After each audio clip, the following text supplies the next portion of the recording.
star night. Intergalactic light so bright. Dakota show so out of sight. Blast off now, take flight.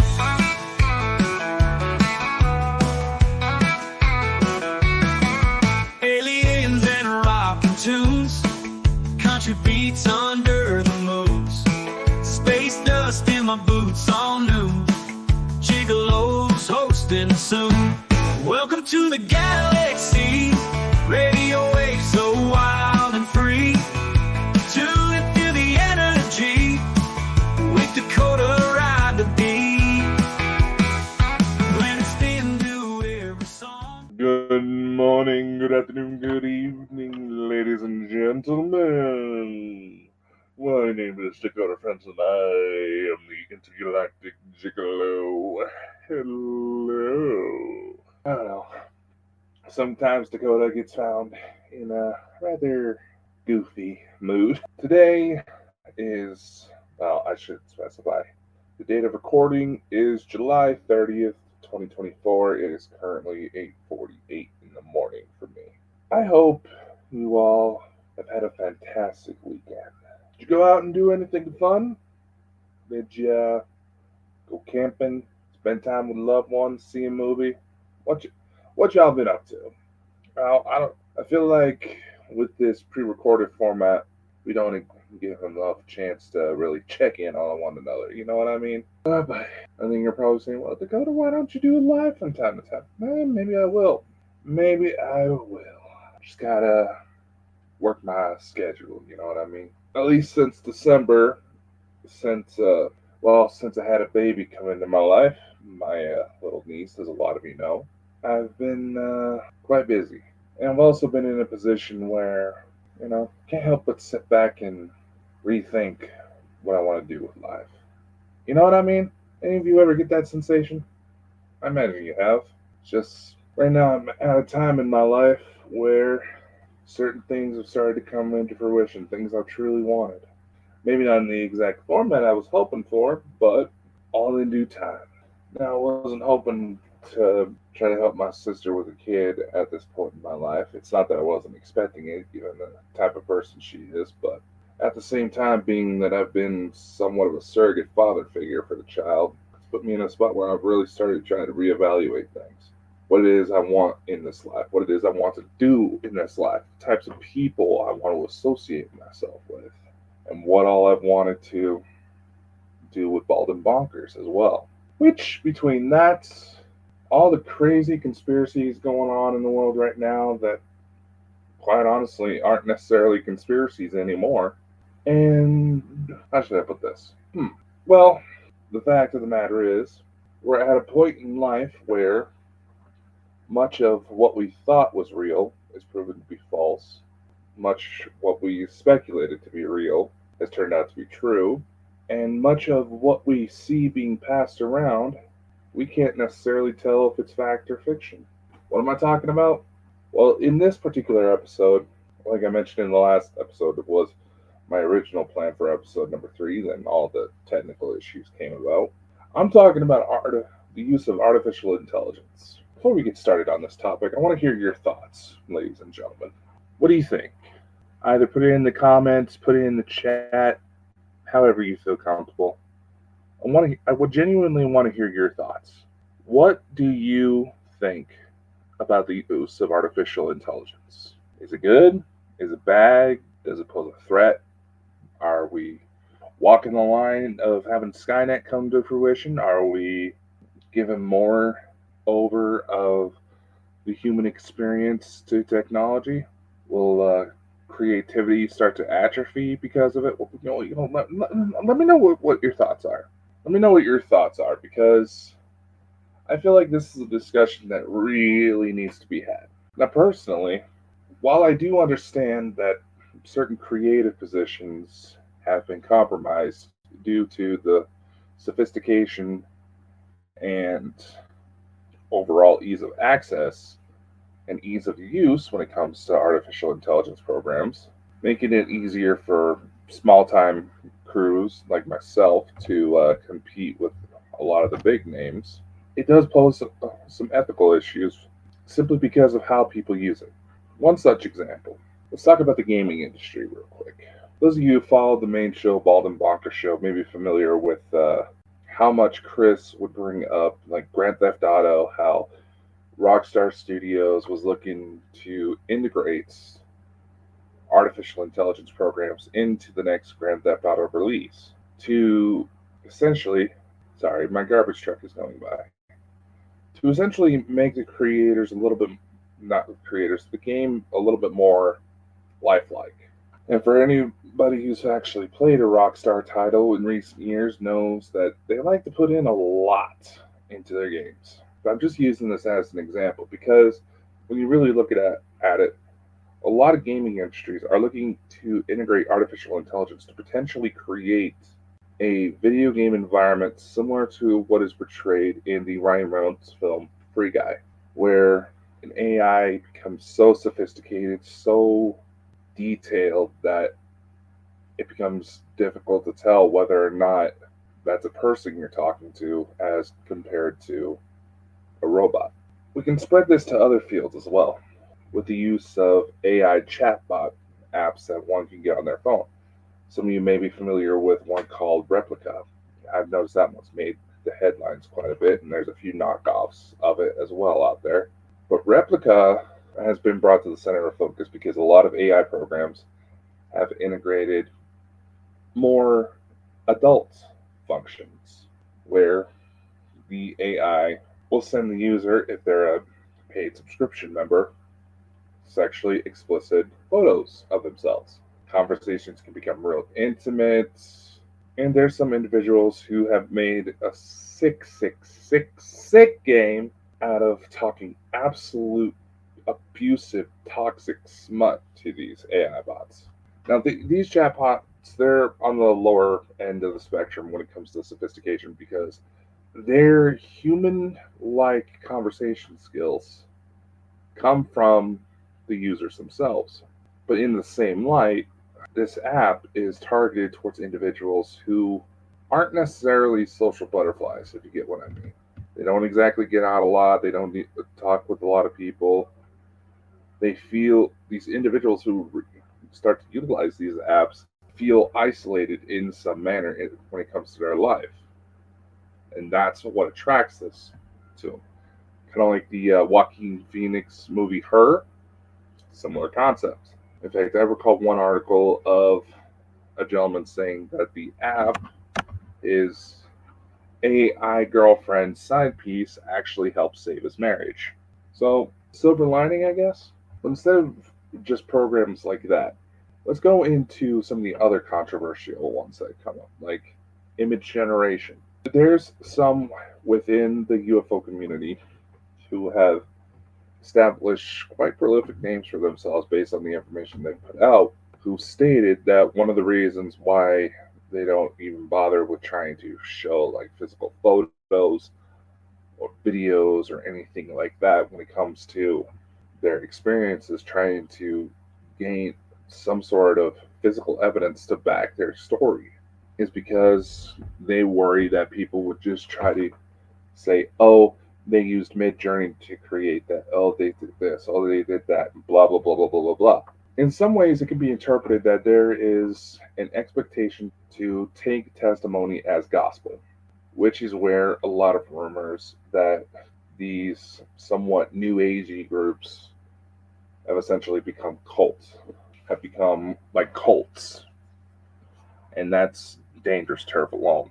And while I do understand their perspective, let's face it, no matter what we do, we're going to have people that try to pick apart our story. But at least the conversation is being had. Now, me personally, I wish I had some kind of camera going to document some of the experiences I had. I literally have cameras pointed at me, recording 24/7, facing my bed in the event something happens. And has something been caught? Nothing that I could definitively say could not be explained. I will say that right now. There were a couple moments where I feel like something was caught, but then the second I go to review it, I don't know. It's just, it It feels like whatever image I saw in that moment is gone.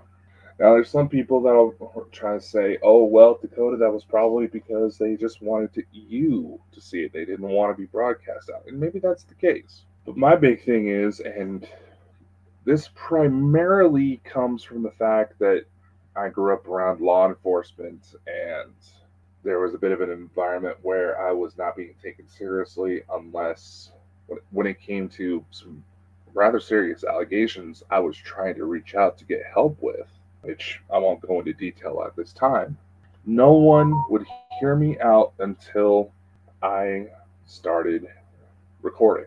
And I made sure that whatever I was trying to focus my attention on was so caught up in what they were doing that they wouldn't have realized until it was too late. And yes, this was so. In this particular instance that I'm mentioning, this was in regards to some rather abusive behaviors, to which, here in the state of Idaho, it's a one-party consent state, so only one side of the conversation needs to be aware that a recording is taking place, which is, in the lawmaker's perspective, a measure to allow people to document potential abuses in the workplace. Or at least that's how it was explained to me.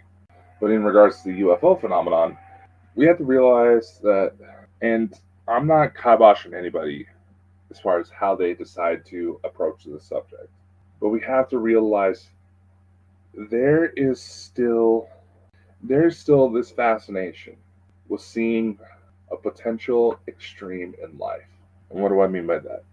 You get this behavior from doctors, from soldiers. You see this in just about every single kind of environment. Even people who are open-minded when it comes to supernatural stories and would likely believe you if you were to recite the story. There's always going to be that extra emphasis, that extra little adrenaline rush if someone says, "You want to see the video?"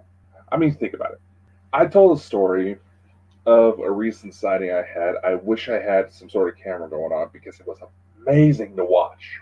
Where I was walking around outside. It was a little after 3 o'clock in the morning. I was on the phone with my girlfriend. Some things were going on. I was telling her about things that were happening, and bless her heart, she was trying to, be emotionally supportive of what was going on. We both have kind of hectic work schedules, so we're awake at weird times. But that's all. That's all I can go into about that. But anyway, as I'm on the phone with her, I look up towards the moon. It's a full moon, beautiful sight. All of a sudden, I see this streak of light. Now, immediately, my first thought is, wow, a shooting star. Beautiful. Make a wish. But then I realized something. It quickly zoomed in. From my perspective, it looked like it was just above the moon, where it may have even come off the surface of the moon. That was just how it looked from my perspective. You see it zoom in, brighten up, then it physically slows down. It's still traveling in the same line of direction, moving from right to left. I see it fly through the air for about 5 seconds.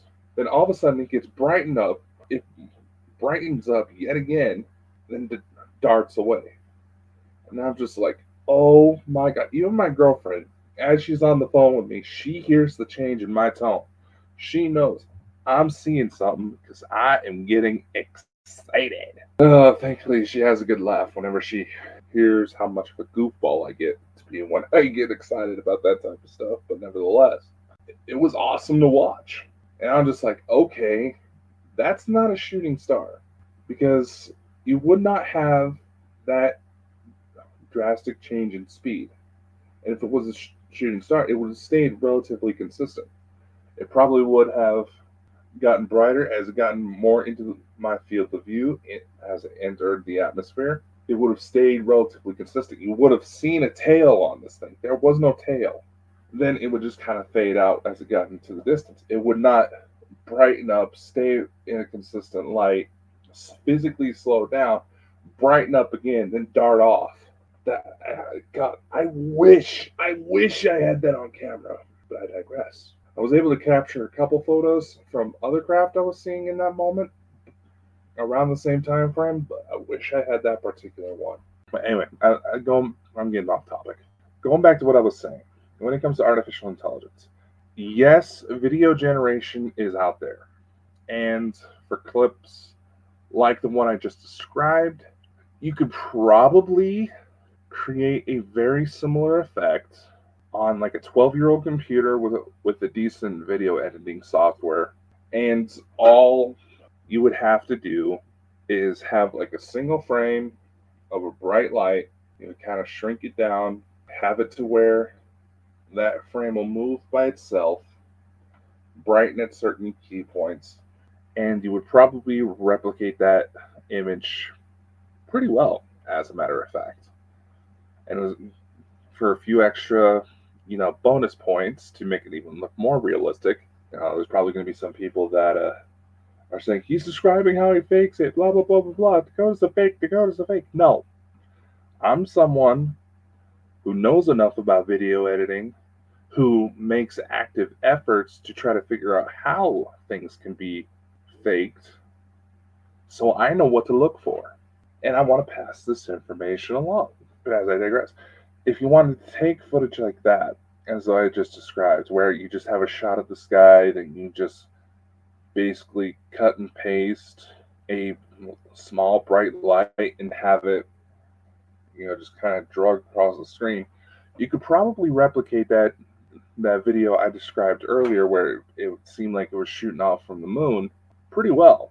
And you could probably gain a few bonus points, if you will, by somewhat reducing the quality of the video, of the finished product of that video, so that way everything blends better, if that makes sense. I'm trying to describe this in a way that I know that people who aren't familiar with the video editing process will still be able to understand. When it comes to AI video generators, they're not quite there yet, or at least the programs I've been able to gain access to. As far as that Sora by OpenAI, the same company that put out ChatGPT, I would love to get my hands and experiment on that because of how sophisticated it looks, just to see. But as far as what's readily available, nothing can really replicate that. And for the UFO videos that are legitimately created using those programs, you can tell. You can tell. Some of you are probably saying, well, Dakota, unfortunately, you might be able to tell, but someone who has no clue about these things, and the fact that people are lending their thinking power to computers these days, letting themselves be completely manipulated, people would fall for the fake stuff. And you're right, they would. And there's nothing we can really do about it because people are the ones that have to make the active effort to spot these things. But let's go into image generation programs. Let's say there's one like Dolly, there's Midjourney, there's quite a few of them out there. And you can get them on your phone relatively cheap these days. Because of how popular they're getting, a lot of the companies behind them have started to push paid subscriptions in order to be able to actually use them. But these programs are still easily accessible. And by extension, the problem of deep fake pornography is also a major topic of discussion because of how easy these programs have become accessible. A few of the obvious signs to tell if an image has been faked, say if it's supposed to be an image of an individual, is if there's obvious physical deformities that that individual does not have.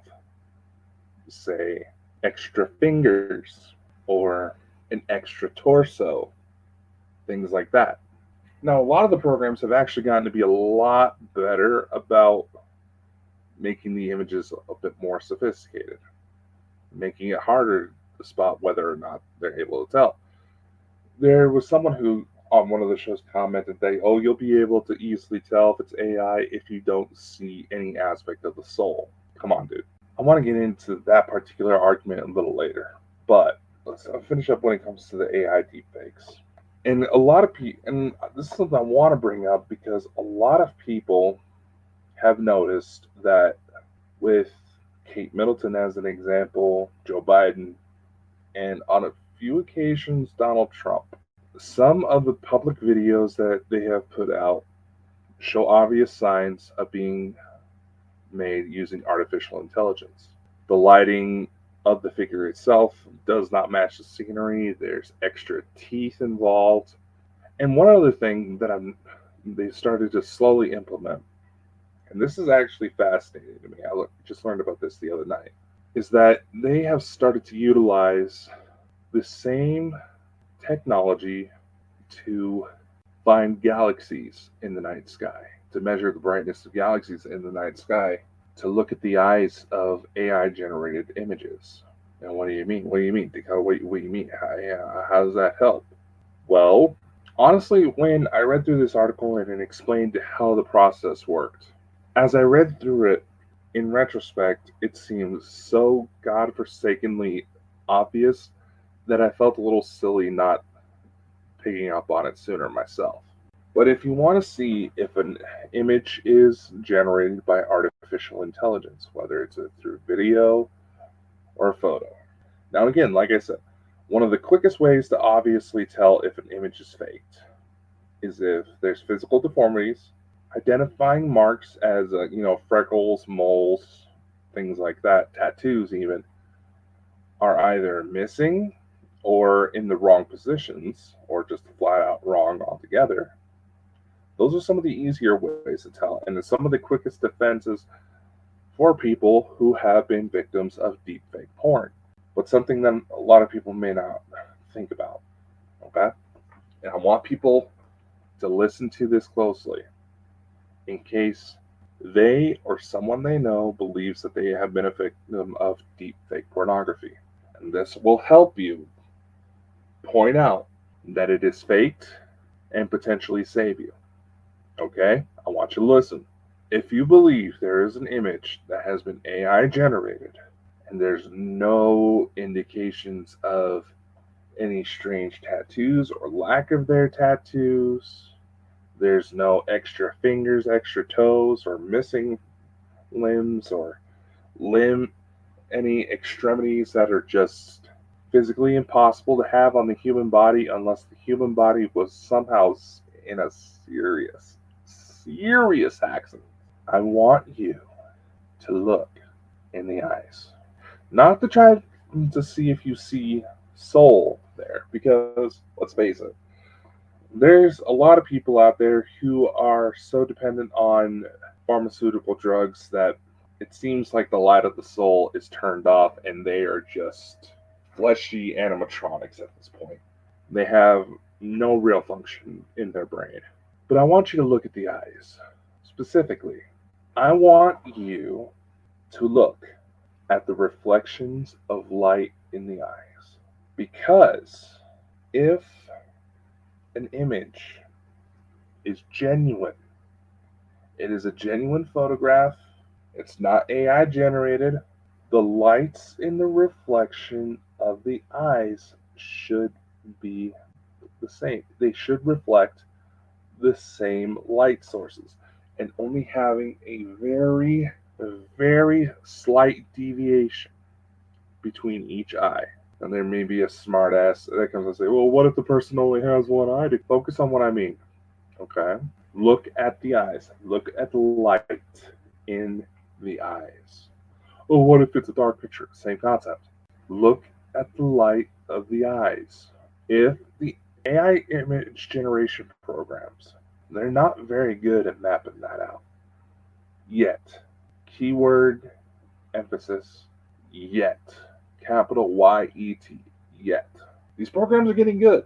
Just think about it. 2 years ago, if you wanted to produce a deep fake and slap your face to an actor in a movie, you would have to take photos of your face, of every possible facial expression that you can make, at every possible angle. Whereas compared to nowadays, all you have to do is just take a singular photo straight into the camera. So just think about it. Just remember that aspect for now. This is rapidly developing technology. And there's a couple other things I'm going to bring up here soon. But if you want to spot potential AI fakes, watch for the lights in the eyes of a human subject or an animal at that. Chances are the AI would not have processed it that well. The eyes are not a strong area for these programs, for quite a few of them, as a matter of fact. Now, in some instances, you may be dealing with an image that's AI generated that doesn't have a human subject. Same concept. The lighting in the image isn't necessarily going to match how it should. You're also going to have the problem where the proportions of the body are going to be slightly off. In a lot of cases, the for how far off they will actually be will vary, and they're getting better at it. But I will say this: I want you to think of this, ladies and gentlemen. Just remember this, okay? I am a 6'7", over 300-pound, white, bald man with a little bit of a mustache and a goatee, a little bit of a beard starting to come in. I'm obviously a big dude that, even if you knew me, if you saw me pop out of the corner or pop out of the shadows, you're going to get a little scared. With these AI programs, I can make myself look like Scarlett Johansson. And I'll admit, when I saw the AI turn me into a chick and that's who I looked like, it was a little bit of a confidence boost. But I digress. As AI technology is becoming more and more sophisticated, we have to be aware of these little quirks that AI has yet to perfectly replicate. Let's go to voice generation programs for a sec, because those are actually getting pretty sophisticated themselves. If you want to have a pretty good idea, if you want to have a chance to play with one of the better ones, you can head to a website called 11 Labs. There's a free plan available. It's a text to speech program. And the voices on there are actually pretty realistic sounding. But here's the thing. Sometimes the AI doesn't exactly know how to pronounce certain things. And there may be unnatural pauses in the speech. You can tell if there is there's an AI running the voice program by the fact that there's unnatural pauses in the speech, as well as it being relatively monotone. A lot of these AI programs, they don't really, they're getting better about it, but they don't really know how to reflect different inflections and emphasis on certain words when it comes to human speech, to depending on whatever the circumstances may be. It's all relatively monotone, and while some of these programs have become more affiliated with customer service and have learned how to speak with a customer service friendly tone to help with business, if you try to apply those emotional situations, it's not going to sound too good, which is why there's a lot of programs out there that help people release their own audiobooks have strict no AI voice generated rules about them, and they do have systems in place to check for it. Let's go to music, because I have a little bit of a confession to make. There are AI music generators out there, and what of a lot of the popularity behind these programs especially comes from content creators who cannot afford proper licensing for the songs they want to use. They're not exactly happy with some of their royalty-free options out there, like Kevin MacLeod, who, let's face it, who hasn't utilized a Kevin MacLeod song in one of their videos at some point? Because if you can't afford the official license from him, the only rule that he has, being that he releases his music under Creative Commons, and there's a lot of other artists that do this to try to help out other creators, is that you just give them credit. Simple as that, right? Well, a lot of content creators aren't necessarily happy with the selection, so there's AI music generators out there. One popular one is called cassette.ai. I've used this one myself on a couple of occasions. And basically, you just type in how you want the music to sound, it generate, and it'll produce something for you. Or a little handy feature that it has is that you can actually you can link a YouTube video or upload a video to the AI, and the AI will actually analyze the video for you and compose an original piece based on that video itself. Remember how I said there was a little bit of a confession? Remember a while back when I said that Bald and Bonkers had its own band now? Well, I'm sorry for lying. I was decided, I had decided to try to use you, dear audience, as sort of guinea pigs to see how far I could take these AI programs. And here in the near future, I don't know exactly when, I will show you all some of these programs through a Bald and Bonkers Network Academy course. But these are things that you will want to monitor pretty closely because there are lawsuits currently involved. The exact status of those, I do not know. It seems last I checked, these lawsuits were just recently filed on speculation that these programs utilized popular songs from several major record labels without the record label's permission.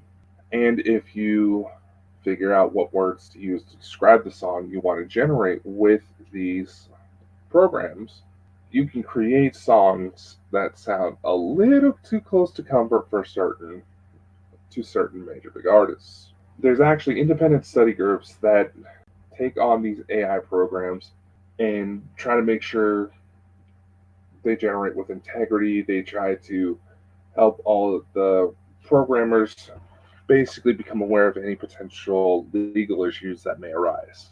And with the findings of this, some of these music programs have actually faced lawsuits and have changed up their systems just a little bit, but they are still very much active.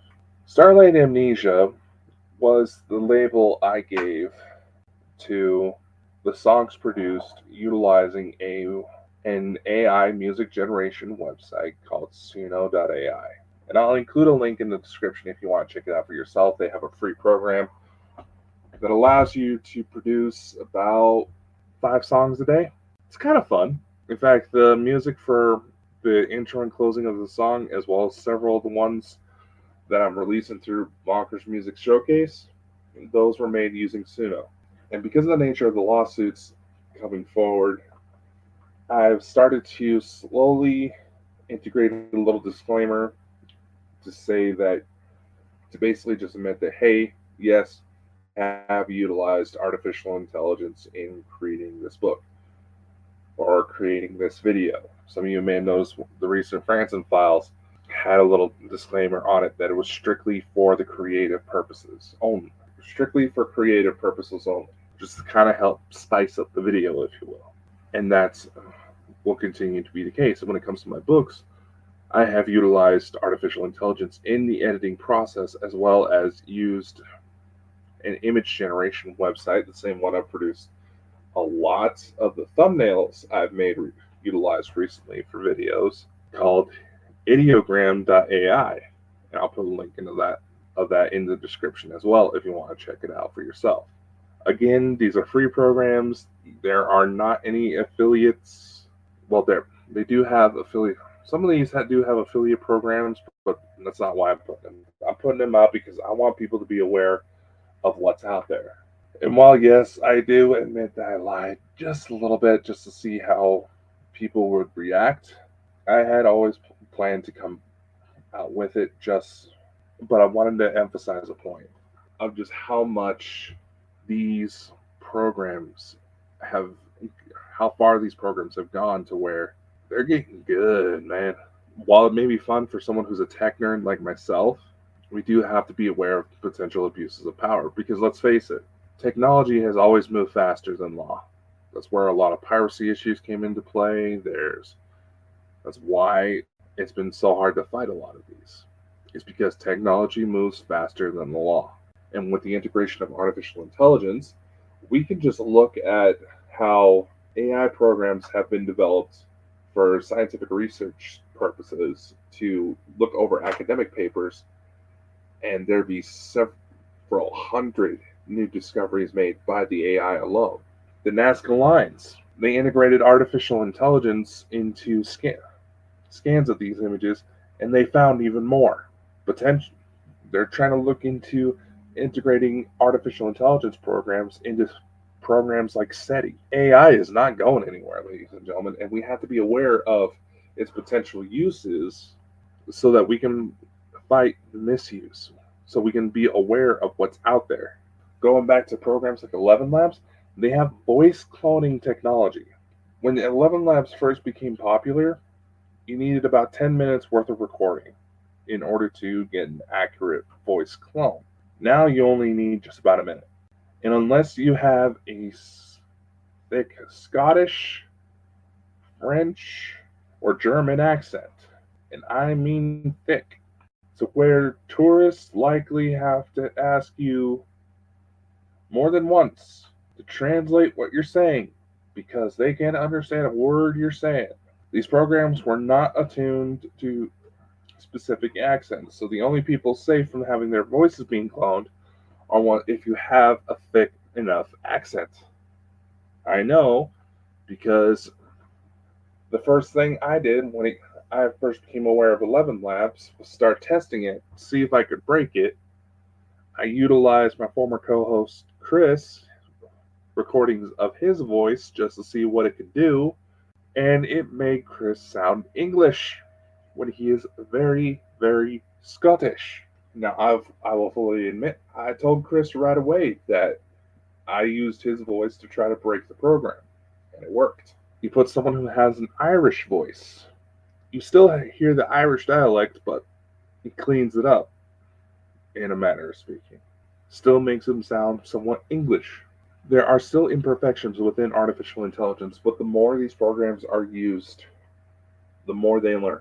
In a manner of speaking, we have to think of AI now as being in its infancy of potential.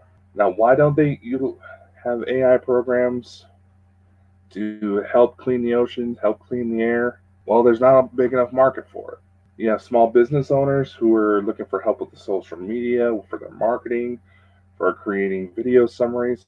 Yeah, there's a market for that. Hell, I'll even disclose something else. For the past, I say, 10, 11 years, for nearly as long as I've been active in the public eye within the paranormal, I have been developing somewhat of a prototype to create my own artificial intelligence.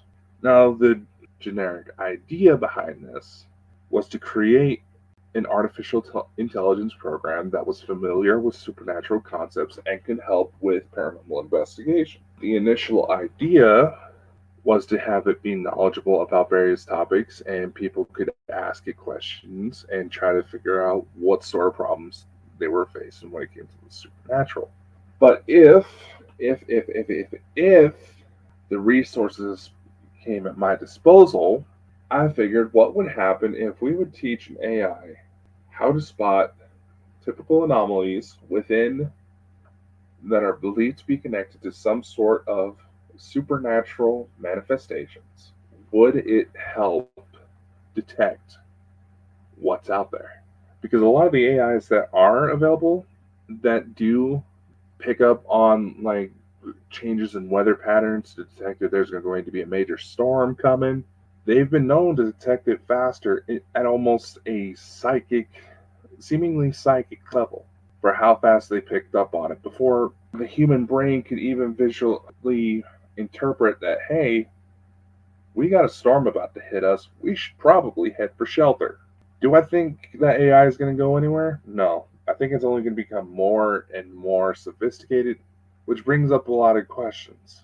Think back to that when reports started to circulate that a Google engineer was let go because it started to say that one of the prototypes for artificial intelligence may have become sentient.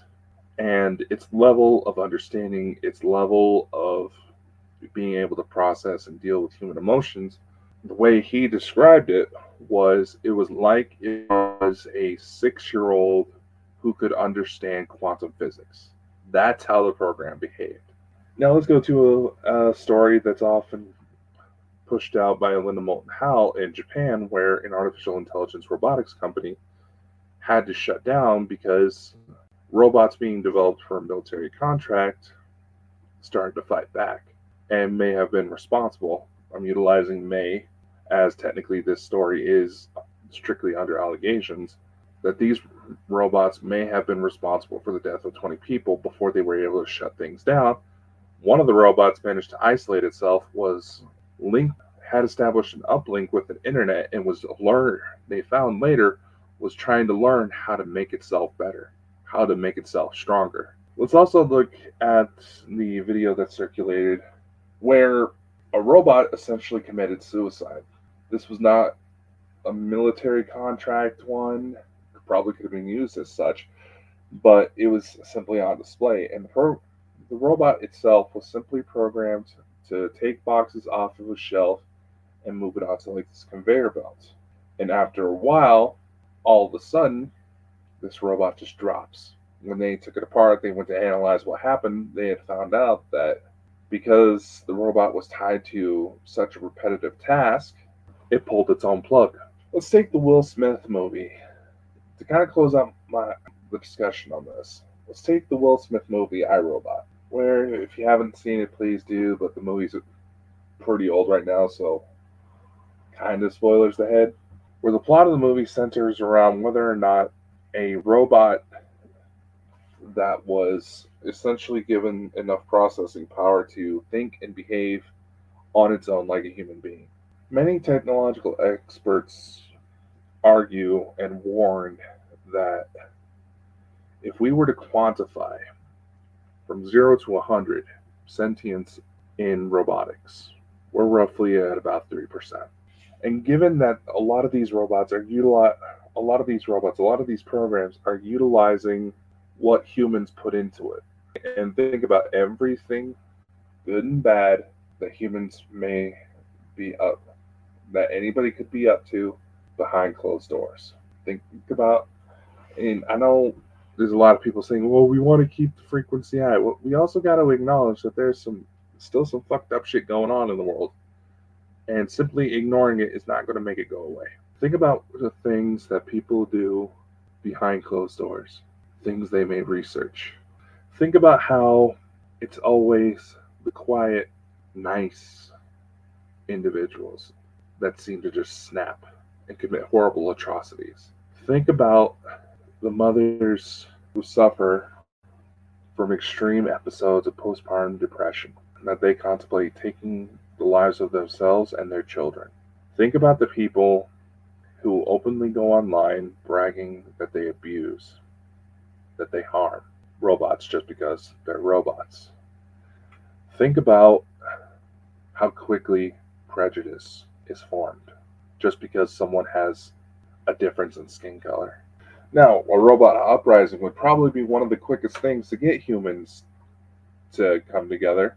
That's why Ronald Reagan would always tote the line, imagine what could happen if the world was faced with some alien threat from beyond this world. Some could argue that Reagan's statements can be taken in a metaphorical sense and not necessarily from a strictly extraterrestrial potential of how quickly people can unite when they realize, when they're under the belief that everyone is facing the same threat.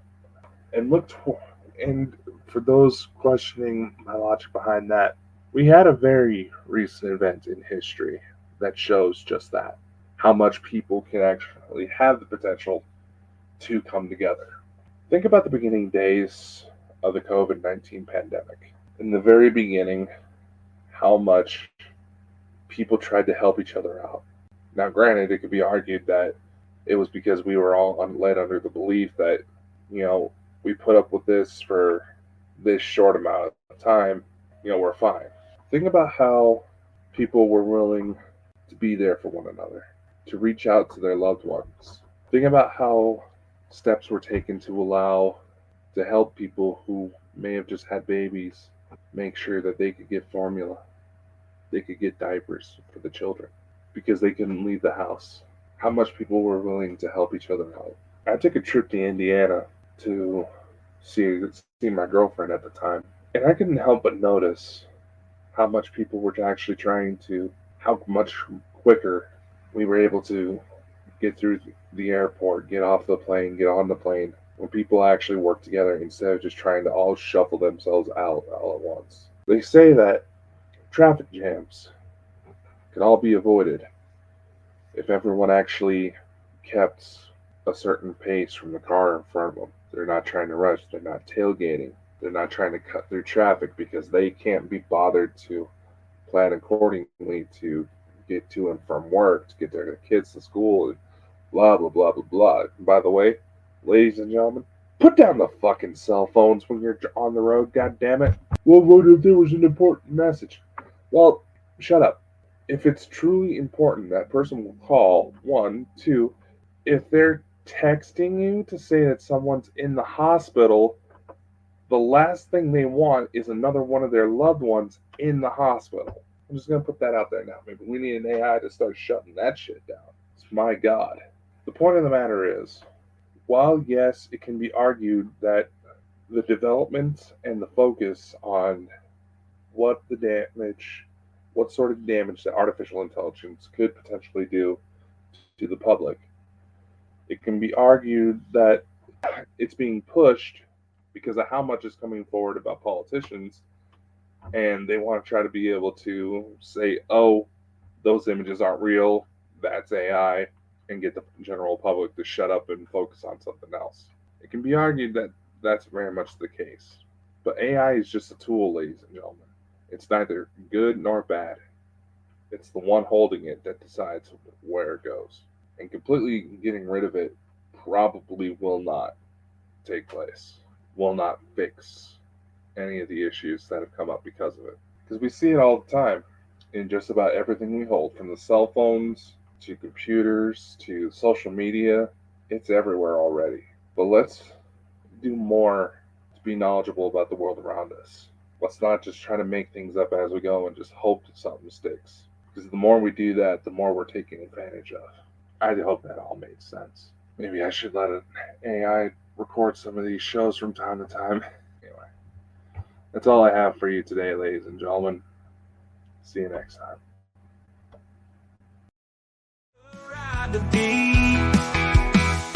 when it's been to every song, jamming all night long. Neon lights where we belong, dance to cosmic from the hills of Tennessee to the Milky Way and beyond, turning lives and spirits free. Dakota's rocking on.